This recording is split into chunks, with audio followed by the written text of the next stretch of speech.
Baik, Assalamualaikum warahmatullahi wabarakatuh. Perkenalkan, saya Zalfa Tohiro dari Ilmu Komunikasi FISIP Universitas Brawijaya. Pada kesempatan kali ini, saya akan memaparkan jawaban ujian akhir semester teori public relation saya. Dalam pembahasan kali ini, saya akan membahas beberapa hal, yaitu yang pertama adalah asumsi dasar teori situational of the public dalam public relation, kemudian bagaimana cara penerapan teori tersebut dalam penelitian dan juga praktik. Selanjutnya ada yang ingin saya bahas, yaitu asumsi dasar encroachment theory dan apa kaitannya dengan excellence theory dari James Krunick. Selanjutnya, bagaimana cara menerapkan encroachment theory tadi dalam penelitian dan juga praktik. Selanjutnya, makna informasi berdasarkan teori informasi menurut Shannon and Weaver, perbedaan informasi dan berita, kemudian mana yang termasuk ke dalam hoax, apakah informasi atau berita. Kemudian selanjutnya saya juga akan membahas meta teori public relation, perkembangan public relation sebagai ilmu dalam konsep paradigma Thomas Kuhn.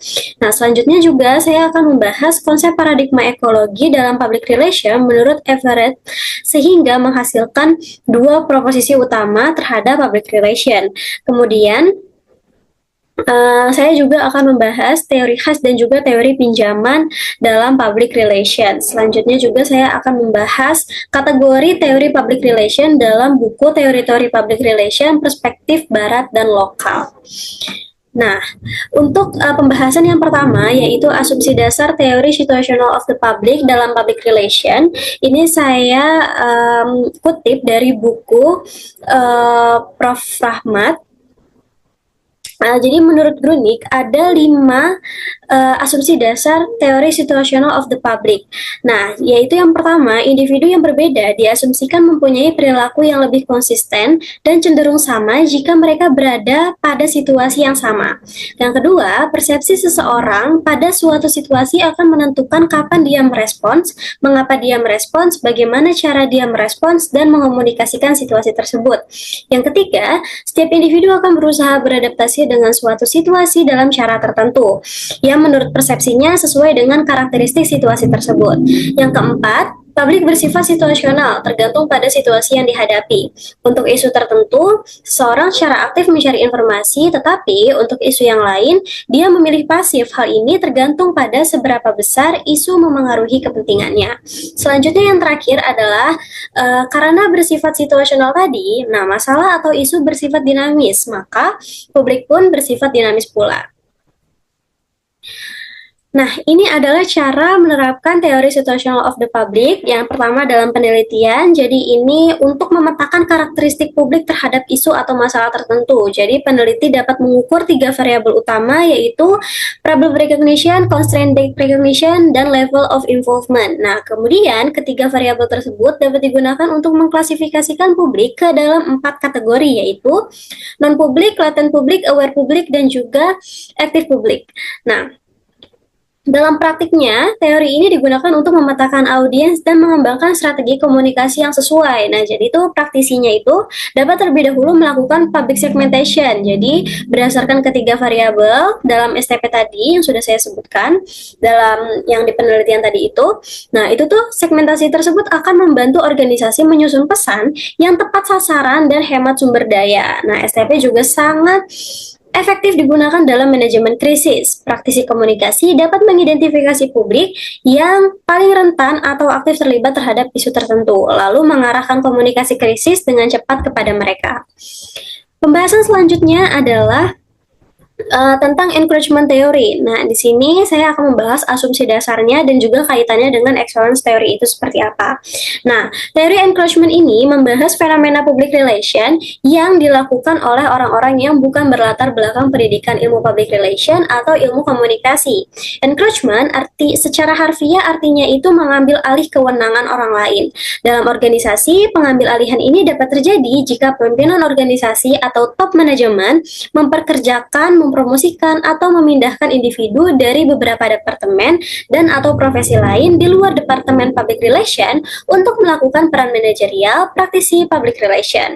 Nah, teori encroachment ini terkait dengan teori excellence, yaitu pada dasarnya menjelaskan situasi apa yang akan terjadi jika kondisi yang disyaratkan oleh teori excellence itu tidak dapat diwujudkan. Kemudian, ini adalah cara menerapkan encroachment teori. Yang pertama dalam penelitian, teori ini diterapkan untuk mengevaluasi sejauh mana peran strategis PR tergeser atau dikendalikan oleh unit lain dalam organisasi. Kemudian juga penelitian kuantitatif dapat mengukur hal ini melalui indikator posisi pelaporan, keterlibatan dalam pengambilan keputusan, dan persepsi praktisi PR terhadap tingkat encroachment. Kemudian, selain penelitian kuantitatif tadi, penelitian kualitatif juga digunakan untuk mengeksplorasi narasi praktisi PR mengenai batas-batas peran mereka dalam organisasi. Nah, dalam praktik, encouragement teori ini digunakan sebagai kerangka untuk memahami dampak struktur organisasi terhadap peran dan fungsi strategis PR. Peran manajerial PR akan sulit nanti pada praktiknya itu dijalankan jika terdapat dominasi dari departemen lain yang tidak memahami fungsi hubungan dengan publik secara holistik. Baik, selanjutnya ini adalah makna informasi. Nah, ini adalah makna informasi menurut Shannon and Weaver. Nah, teori informasi matematika komunikasi ini kemudian selanjutnya adalah makna informasi. Nah, berdasarkan teori informasi menurut Shannon and Weaver, pengertian informasi ini berbeda dari beberapa pengertian yang disebut oleh kebanyakan orang. Informasi tidak diartikan bahwa informasi tidak banyak terkait dengan apa yang dikatakan dan apa yang dapat dikatakan. Karenanya, informasi adalah ukuran dari kebebasan pilihan dari seseorang ketika dia memilih suatu pesan. Nah, di sini ada 5 karakteristik informasi, yaitu untuk memperoleh informasi dibutuhkan paling sedikit 2 alternatif pilihan. Yang kedua, informasi bersifat memilih atau seleksi alternatif. Yang ketiga, semakin seseorang berada dalam ketidakpastian, maka semakin banyak alternatif pilihan atau informasi yang dapat digunakannya. Dan begitu pun sebaliknya. Yang keempat, informasi digunakan untuk mengurangi ketidakpastian atau keraguan-raguan. Yang kelima, kualitas informasi sangat ditentukan oleh nilai kebenaran yang dikandungnya. Nah, ini ada perbedaan informasi dan berita. Informasi itu jadi adalah pesan yang dapat dipahami oleh komunikan. Itu adalah informasi. Kemudian berita itu bentuk informasi yang telah diproses dengan standar jurnalistik seperti verifikasi, keseimbangan, dan relevansi yang bertujuan untuk disampaikan kepada publik melalui media massa. Nah, berdasarkan pengertian dari teori Shannon and Weaver, hoax tetap dikategorikan sebagai informasi karena memenuhi karakteristik utama, yaitu dikirim melalui saluran komunikasi dan mengandung nilai probabilistik yang mengurangi ketidakpastian bagi penerima, meskipun kontennya tidak benar secara faktual. Nah, karena tidak harus menjadi benar untuk dapat disebut informasi, beda dengan berita yang memang harus faktual. Selanjutnya ada meta teori PR. Nah, jadi terdapat pendekatan yang paling sering digunakan sebagai meta teori komunikasi dan teori public relation, yaitu objektif atau positivis. Dan yang kedua adalah subjektif atau interpretif. Nah, pendekatan objektif dulu nih. Pendekatan objektif ini memandang teori itu dibangun berdasarkan asumsi bahwa realitas komunikasi bersifat nyata yang diatur oleh kaidah tertentu yang berlaku universal. Realitas dianggap berada di luar dunia subjektif ilmuwan yang dapat diukur dengan standar tertentu, digeneralisasi dan bebas dari konteks dan waktu. Konstruktivis menganggap teori dibangun berdasarkan asumsi bahwa realitas merupakan konstruksi individu. Kebenarannya relatif dan berlaku sesuai pengalaman, konteks spesifik, dan waktu tertentu. Kemudian realitas menurut pendekatan kritis, yaitu realitas semu yang telah terbentuk oleh proses sejarah dan kekuatan sosial, budaya, dan ekonomi politik. Kemudian selanjutnya, semua pendekatan tersebut menjadi metateori pengelompokan teori komunikasi yang muncul kemudian. Nah, jawaban ini saya kutip juga dari buku Prof. Rahmat Kriantono 2014 yang berjudul tadi, Teori-teori Public Relation, Perspektif Barat dan Lokal. Selanjutnya ada perkembangan PR. Ini juga dari sumber yang sama, saya kutip. Jadi perkembangan PR dari entitas praktek menuju entitas kajian ilmiah atau ilmu dimulai sejak adanya manusia di bumi ini. Untuk memenuhi kebutuhannya, manusia harus berinteraksi dengan sesamanya. Mereka saling bertukar barang atau biasa disebut dengan barter, kemudian kerjasama untuk bertahan hidup maupun menjalin relasi untuk reproduksi. Nah, semuanya itu kan memerlukan kemampuan komunikasi ya untuk bernegosiasi. Nah, inilah yang dibentuk sederhana dari aktivitas public relation. Dengan kata lain, aktivitas public relation ini sebenarnya selalu dilakukan manusia sehingga selalu hadir dalam kehidupan. Nah, kemudian PR ini semakin berkembang ketika dunia industri mengalami perkembangan setelah revolusi industri di Eropa dan menjalar ke bagian dunia lain seperti Amerika Serikat dan juga Asia. Nah, perkembangan dunia industri pun bersinggungan dengan berbagai aspek sosial kehidupan seperti munculnya relasi majikan dan juga pekerja, pemasaran produk yang meluas, dan terkait dengan berbagai bidang seperti bisnis, ilmu politik, psikologi, komunikasi massa, antropologi, sosiologi, pemasaran, maupun pemerintahan. Nah, kondisi inilah yang pada akhirnya ketika kajian teoritis terhadap PR mulai berkembang, bidang tersebut banyak memengaruhi ilmu PR. Selanjutnya, ada PR sebagai ilmu dalam konsep paradigma Thomas Kuhn. Nah, perkembangan PR ini sudah dijelaskan sebelumnya, dapat dianalisis melalui lensa paradigma ilmu menurut Thomas Kuhn. Nah, dalam bukunya The Structure of Scientific Revolution, beliau ini menjelaskan bahwa ilmu tidak berkembang secara linear atau kumulatif, melainkan melalui serangkaian paradigma. Suatu bidang ilmu berkembang ketika paradigma lama yang tidak lagi mampu menjawab persoalan, itu dapat digantikan dengan paradigma baru yang lebih mampu menjelaskan fenomena yang ada. Nah, selanjutnya ada konsep paradigma ekologi menurut Everett Rogers. Nah, mengacu pada tulisan Thomas Kuhn yang tadi, itu tentang perkembangan ilmu. Nah, PR ini dapat dikategorikan sebagai ilmu mapan karena sudah memiliki paradigma keilmuan atau seperangkat paradigma yang berkaitan erat atau unifikasi teori. Paradigma menurut Kuhn yaitu seperangkat asumsi, teori, metode, dan contoh ideal tentang solusi memecahkan masalah penelitian yang menghasilkan unifikasi cara pandang tertentu.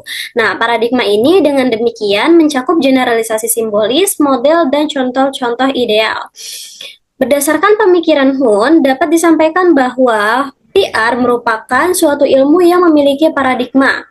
Nah, dua proposisi dasar public relation yaitu yang pertama adalah PR sebagai fungsi manajemen dan yang kedua PR bertanggung jawab mengelola relasi antara organisasi dan publik. Nah, dikategorikan oleh Gottlieb, Center and Broom pada tahun 2006 dan James Everett 1993. Nah, sebagai paradigma ekologi seperti itu. Nah, disebut paradigma ekologi karena dua proposisi ini itu mensyaratkan adanya penyesuaian, seleksi, dan juga adaptasi. Kemudian selanjutnya teori khas PR. Nah, teori khas PR itu adalah teori yang secara khusus dikembangkan oleh para akademisi PR untuk menjelaskan proses komunikasi strategis antara organisasi dan juga publiknya. Teori ini lahir dari kebutuhan untuk memahami fenomena yang muncul langsung dalam praktik PR dan kemudian diuji secara ilmiah. Contohnya adalah teori excellence. Nah, ini tuh dikembangkan oleh Grunik dan kawan-kawan. Teori ini dianggap khas karena dibangun berdasarkan riset mendalam yang dilakukan dalam konteks PR dan berkontribusi langsung terhadap perkembangan fungsi dan juga peran PR profesional. Kemudian selanjutnya ada teori pinjaman PR. Nah, teori ini tuh berasal dari disiplin ilmu lain seperti psikologi, sosiologi, atau komunikasi umum yang kemudian diadaptasi untuk menjelaskan dan memprediksi fenomena dalam PR. Teori ini tidak dikembangkan khusus untuk PR, namun penggunaannya menjadi relevan ketika dalam praktik dan studi PR gitu. Contohnya adalah teori agenda setting. Nah, ini kan pada awalnya dikembangkan dalam studi jurnalistik dan juga komunikasi massa oleh McCombs dan Shaw. Nah, dalam konteks PR, teori ini itu digunakan untuk menjelaskan bagaimana PR dapat memengaruhi isu-isu yang menjadi perhatian publik melalui pengelolaan informasi di media. Nah, kemudian selanjutnya ada yang akan saya bahas yaitu kategori teori public relation dalam buku Teori-teori Public Relation Perspektif Barat dan Lokal karya Profesor Rahmat Kriantono PhD. Nah, berdasarkan penerapannya, teori PR itu dibagi ke dalam dua kategori besar. Yang pertama adalah teori yang langsung diterapkan dalam aktivitas PR, dan yang kedua adalah teori khas public relation. Nah, teori ini itu merupakan pengembangan teori bidang lain yang dijadikan landasan awal.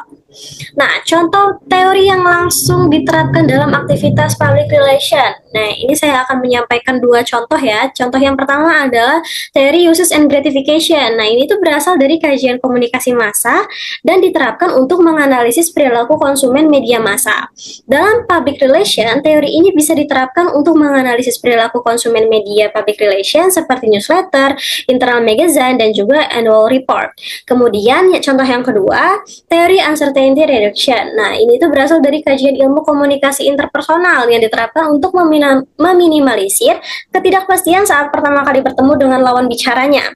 Dalam konteks PR, teori ini itu bisa diterapkan untuk apa? Untuk mengurangi ketidakpastian informasi antara organisasi terhadap publiknya, sehingga kalau misalkan mengurangi ketidakpastian, semakin jelas informasinya, maka semakin terciptanya komunikasi yang efektif. Seperti itu.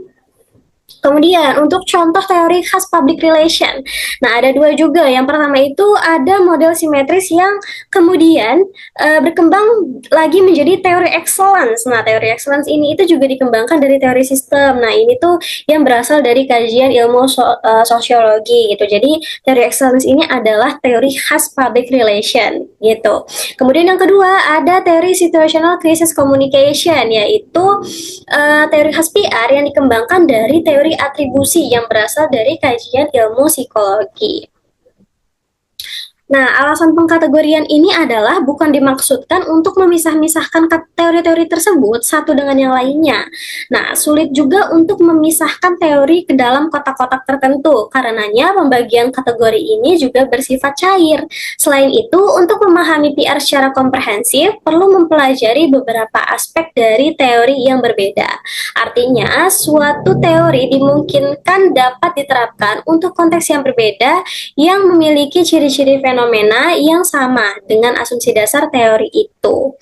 Nah, tanggapan saya tentang pengkategorian tadi, yaitu saya mendukung pembagian teori PR ke dalam dua kategori ini karena tidak hanya memberikan peta konseptual dan juga yang fungsional, tetapi juga membawa ruang refleksi epistemologis serta bagaimana ilmu PR itu membangun basis teoritisnya secara bertahap baik melalui adopsi langsung maupun pengembangan adaptif dari teori lain. Nah, saya juga melihat nih pembagian ini itu tidak hanya bermanfaat untuk menjelaskan metodologis, tetapi juga secara strategis dalam pengembangan kurikulum dan juga riset PR. Nah, bagi mahasiswa, dosen, maupun praktisi dapat memahami posisi dan kekuasaan masing-masing teori. Jadi, kapan harus mengadopsi teori yang langsung digunakan dan kapan juga harus membangun teori baru yang khas dari pengalaman empiris di lapangan. Nah, saya juga mendukung pembagian ini dijadikan landasan untuk memperkuat pengembangan teori lokal PR di Indonesia. Nah, yang selama ini tuh cenderung mengimitasi Barat ya. Nah, padahal kan kita itu memiliki potensi besar untuk dikembangkan dari perspektif budaya dan sosial yang berbeda. Seperti itu. Baik, terima kasih. Sekian yang bisa saya sampaikan. Kurang lebihnya mohon maaf. Wassalamualaikum warahmatullahi wabarakatuh.